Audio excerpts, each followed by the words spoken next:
In September 2022, a quiet morning in Waukesha, Wisconsin, turned into something straight out of a nightmare. Construction workers were clearing a wooded patch beside a medical center when a strange, foul smell drifted through the trees. At first, they thought it was a dead animal. But as they stepped deeper into the woods, they froze. Lying in the dirt, hidden under branches and leaves, were human remains. The police were called immediately. Within minutes, yellow tape surrounded the trees. Officers stepped carefully around the scene, because even from a distance, they could see that this was not accidental. Something was wrong. Something was very wrong.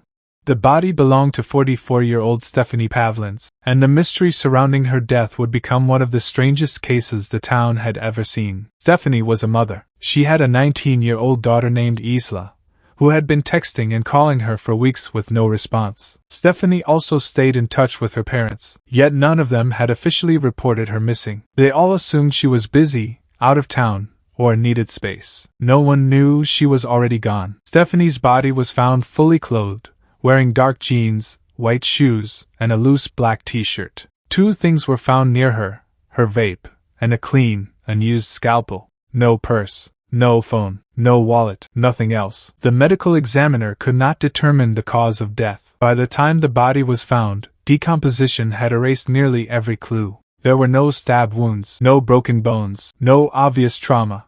Nothing that clearly showed what happened. It was a mystery wrapped in silence. Investigators began digging into Stephanie's life. What they found was a mix of confusion, secrets, and troubling behavior from one man in particular. Stephanie's on-again, off-again boyfriend, 55-year-old Matthew Paul. Stephanie had been staying with Matthew at his apartment. She wasn't supposed to be there. His lease didn't allow extra residents, but she stayed anyway. And the strangest part? Matthew never reported her missing. Not once. Detectives obtained surveillance footage from Matthew's apartment building. It showed Matthew limping in and out of the building because of a foot injury. Sometimes Stephanie followed behind him because she didn't have a key to get inside. Stephanie was last seen alive on August 23rd. At 8:39 a.m., she walked out of the apartment. She was wearing the same clothing she would later be found dead in. 1 minute later, Matthew left the building and got into his truck. Dashcam footage confirmed that he picked Stephanie up. They drove to a gas station. Stephanie bought breakfast. She threw away their trash. Everything seemed normal, but gas station footage would become the last clear image of Stephanie alive. At 9:34 a.m., Matthew arrived at the orthopedic clinic for his appointment. Stephanie stayed outside in the truck. Both of their phones remained in the area. At 10:33 a.m., Matthew's appointment ended. And now comes the most chilling detail in the entire timeline. For about 20 minutes after the appointment, both phones remained in the wooded area east of the clinic, the same area where Stephanie's body would be discovered 17 days later. After those 20 minutes, both phones returned to Matthew's apartment, but cameras only recorded Matthew returning. Stephanie never came back. When police questioned Matthew on September 17th, the day after Stephanie's remains were identified, he didn't seem surprised that she was gone. Instead, he gave vague, confusing answers. He said she struggled with depression. He said she wandered off sometimes. He said he didn't remember the last time he saw her. Detectives confronted him with the timeline, the gas station, the clinic, the 20 minutes in the woods, his return to the apartment without her.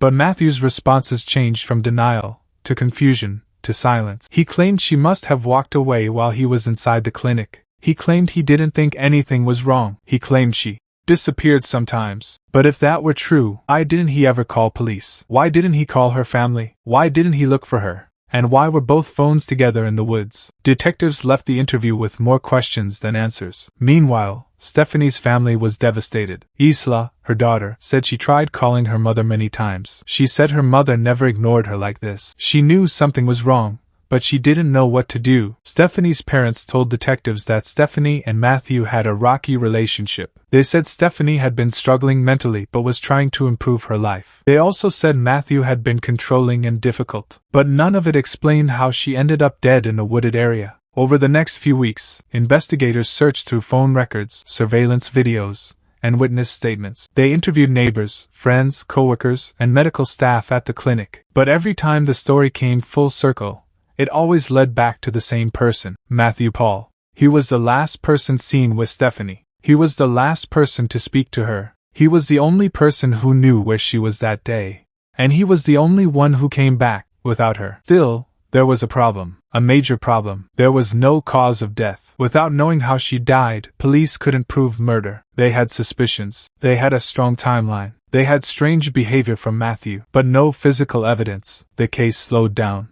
Interviews continued. Forensics continued. But the mystery stayed locked behind a wall of missing information. The clean scalpel found near her confused investigators even more. It wasn't bloody. It wasn't used. It didn't belong to Stephanie, and she had no medical reason to carry one. Was someone trying to stage something? Was it a message? Was it a coincidence? Or was it placed there to distract investigators? Police never found an answer. Months passed. Stephanie's family begged for justice. But without new evidence, the case remained unsolved. And this left the biggest question of all. What really happened in those 20 minutes in the woods? Did Stephanie walk into the woods alone? Did Matthew follow her? Did something happen accidentally? Or was it intentional? No one knows. But one thing is clear. Stephanie didn't walk out of those woods alive. To this day, the case remains open. No arrest, no charges, no official cause of death. Just a haunting timeline, a silent forest, and a 20-minute window that holds the truth. The truth that only one person may know. The truth that ended Stephanie's life. And the truth that still waits to be found.